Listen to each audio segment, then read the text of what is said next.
क्या आपने कभी अकेले में अपने आप से ये सवाल पूछा है कि भगवान, मुझे यही जीवन साथी क्यों मिला, यही पत्नी या यही पति क्यों मिला?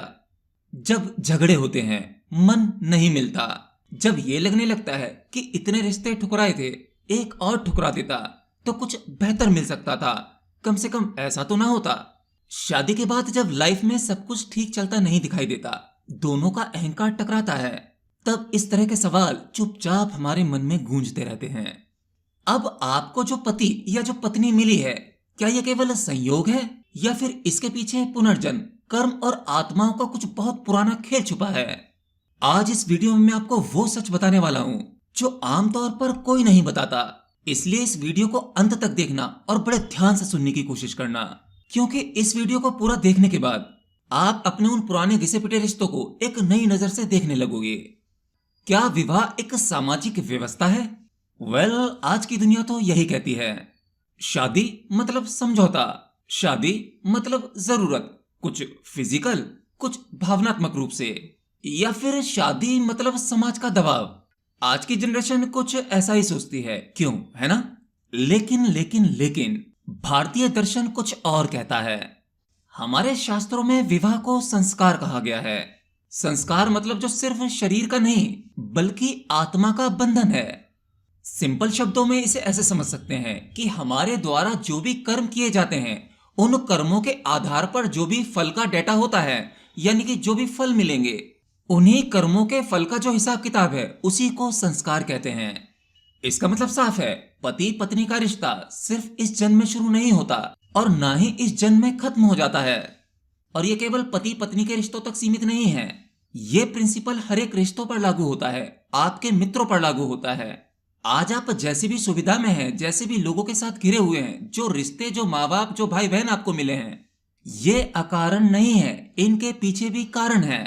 एनीवे, इन पर मैं पहले भी बात कर चुका हूं। वापस पॉइंट पर आते हैं। पुनर्जन्म का सिद्धांत दोबारा क्यों मिलती हैं? चलिए अभी इसे समझते हैं। आपने हजारों बार पढ़ा होगा, सुना होगा, आत्मा अमर है, शरीर बदलता है, कर्म साथ चलते हैं। अर्थात जिस शरीर में आप हैं, ये शरीर एक दिन नष्ट हो जाता है और ये निरंतर बदलता भी रहता है। इसीलिए ये शरीर सत्य नहीं है, क्योंकि सत्य कभी बदलता नहीं है, पर ये शरीर बदलता है। कभी मैं छोटा बच्चा था, आज मैं कुछ और हूं। लेकिन इस शरीर में रहते हुए जो भी कर्म किए जाते हैं, वो कर्म भी आत्मा की तरह नष्ट नहीं होते। हमारे कर्म हमसे निरंतर यात्रा करवाते रहते हैं, बार बार जन्म लेना पड़ता है।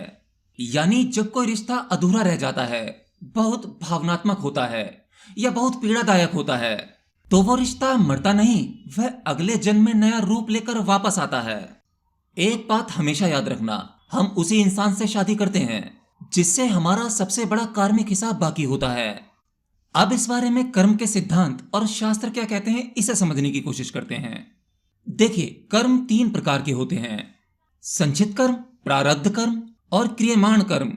संचित कर्म आकाशीय रिकॉर्ड में वह डेटा होता है जहां आपके सभी जन्मों के कर्म जमा होते हैं। सभी जन्म मतलब सभी जन्म, आपने जितनी भी योनियों में जन्म लिया होगा, वो सारा डेटा संचित कर्म में रिकॉर्ड होता है। प्रारब्ध कर्म यानी आपके इस जन्म में जो भी कुछ भोगने के लिए तय हो चुका है, वह प्रारब्ध कर्म होता है, जिसमें आपकी कोई भी फ्री विल नहीं होती, वो आपको भोगने ही पड़ेंगे। और क्रियमाण कर्म जो आप अभी भोग रहे हैं।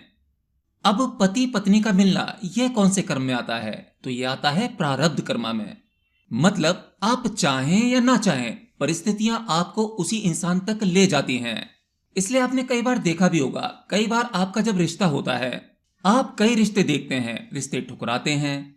कई बार कुछ केसेस में क्या होता है, किसी एक व्यक्ति से रिश्ता टूटता है और लगता है कि बस टूट ही गया, अब इससे शादी नहीं हो सकती, कुछ बात बनी नहीं। लेकिन घूम फिर कर आपकी शादी उसी शख्स से हो जाती है। अर्थात ऐसी परिस्थितियां बन जाती हैं कि आपको उसी से शादी करनी पड़ती है। ये परिस्थितियां किस आधार पर बन सकती हैं? कई बार प्यार हो जाता है, प्यार के कारण ही उस व्यक्ति के साथ आपकी शादी हो जाती है, जिसे आप लव मैरिजेस कहते हैं।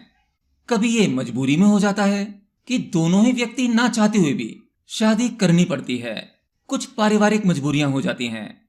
कई बार कोइंसिडेंटली अचानक ही हो जाती हैं। तो इस प्रकार से आपके लिए ये परिस्थितियां बना दी जाती हैं ताकि उसी इंसान से आपकी शादी हो सके। क्यों कुछ रिश्ते बहुत दर्द देते हैं। आपने बहुत सारे लोगों को कहते हुए सुना होगा, हम तो छोटी छोटी बातों पर लड़ झगड़ते हैं, बिना लॉजिक बिना किसी वजह लड़ाई हो जाती है, अकारण ही। असल कारण क्या है? पिछले जन्म की कुछ अधूरी कड़वाहट जो इस जन्म में ट्रिगर होती है। आपको लगता है ये बात तो इतनी बड़ी थी ही नहीं, लेकिन आत्मा कहती है यह पहली बार नहीं हुआ। दूसरा, एक तरफा प्यार। कई रिश्तों में कोई एक व्यक्ति बहुत कुछ देता है और दूसरा भावनात्मक रूप से दूर रहता है। यह संकेत है कि पिछले जन्म में किसी एक ने बहुत त्याग किया था और अब इस जन्म में संतुलन बनाया जा रहा है, यानी आपके जो कर्मों का अकाउंट बैलेंस है उसे संतुलित किया जा रहा है। तीसरा, चाहकर भी अलग ना हो पाना। क्या आपने कभी सोचा है, कोई रिश्ता बहुत दुख देता है, एक बोझ बन जाता है, बस उसे ढोना पड़ता है, परंतु फिर भी वह टूटता नहीं। क्यों? क्योंकि यह रिश्ता केवल शरीर और दिमाग का नहीं बल्कि आत्मा का है। जब तक कर्म पूरा नहीं होता बंधन ढीला नहीं पड़ता। अब इस बारे में ज्योतिष क्या कहती है, इसे समझने की कोशिश करते हैं। ज्योतिष में 7वें भाव में राहु केतु शनि शुक्र, अगर राहु केतु 7वें भाव से जुड़े हों तो रिश्ता कार्मिक होता है। अगर शनि प्रभावी हो तो रिश्ता सीख देने के लिए आता है। मतलब हर रिश्ता सुख देने नहीं, कुछ रिश्ते जगाने आते हैं। रिश्तों को संभालना मुश्किल हो जाना, एक बोझ बन जाना, क्या यह सजा है या एक अवसर? यह सबसे बड़ा भ्रम है कि यह सजा है, बल्कि यह तो आत्मिक विकास का एक अवसर है। अब जरा अपनी लाइफ में दृष्टा भाव का यह चश्मा पहनकर देखना और थोड़ा एनालिसिस करना। भगवान आपको वही इंसान देता है जो आपके अहंकार को तोड़े, जो आपकी कमजोरियां दिखाए, जो आपको भीतर से बदल दे। और यही कारण है कि सबसे ज्यादा चोट वही देते हैं जो आपके सबसे ज्यादा करीब होते हैं, जो आपके अपने होते हैं। अब बात करते हैं समाधान पर। रिश्तों को कैसे समझें, खासतौर पर पति पत्नी के रिश्ते को। अगर सब कुछ कर्म है तो करें क्या? उत्तर बहुत सरल है। मुझे इन सब से क्या सीखना है? धैर्य, क्षमा, आत्मसम्मान, सीमाएं बनाना। जिस दिन आपने ये सब सीख लिया, लड़ाई कम हो जाएगी, मन हल्का होने लगेगा, आपका रिश्ता बदल जाएगा या फिर दृष्टि ही बदल जाएगी। मेरी एक बात याद रखना, हम जिससे सबसे ज्यादा उलझते हैं वही व्यक्ति हमें सबसे ज्यादा विकसित कर सकता है। दुनिया के हर एक पति पत्नी एक दूसरे के बहुत अच्छे शिक्षक होते हैं, एक दूसरे के कर्म लेखाकार होते हैं। इसलिए जब अगली बार ये मन में आए कि मुझे यही व्यक्ति क्यों मिला, तो खुद से पूछिए कि यह मुझे क्या सिखाने आया है। मैं ऐसे बहुत से आश्रमों में गया हूँ, बहुत से लोगों से मिला हूँ, उन सभी लोगों ने मुझे अपने मन की बात बताई। उन सब में मुझे एक बात बिल्कुल कॉमन लगी, जो व्यक्ति अपने जीवन में रिश्तों के कारण टूट जाता है, दिल पर गहरी आहत चोट पहुंचती है। और गहरी चोट केवल वही दे सकता है जो आपका पार्टनर हो, आपके सबसे ज्यादा करीब हो। ऐसे चोट खाए हुए व्यक्ति आध्यात्म की ओर मुड़ जाते हैं। और ऐसे ही लोग मुझे आश्रमों में मिलते हैं जो कहते हैं कि बस अब दुनियादारी कुछ नहीं, अब तो उस परमात्मा को खोजना है, उस आत्मा को जानना है। तो इसलिए पति पत्नी एक दूसरे के लिए आध्यात्मिक विकास के लिए बहुत ज्यादा उपयोगी सिद्ध हो सकते हैं। बस आपको देखने का नजरिया बदलना है, जल्दबाजी में कोई गलत फैसला नहीं लेना। तो बस आज के इस वीडियो में इतना ही। अगर ये वीडियो आपके दिल को थोड़ा सा भी छू गया हो तो लाइक और शेयर कर सकते हैं और कमेंट में लिखकर बता सकते हैं कि आपने इस वीडियो से रिश्तों के बारे में क्या सीखा।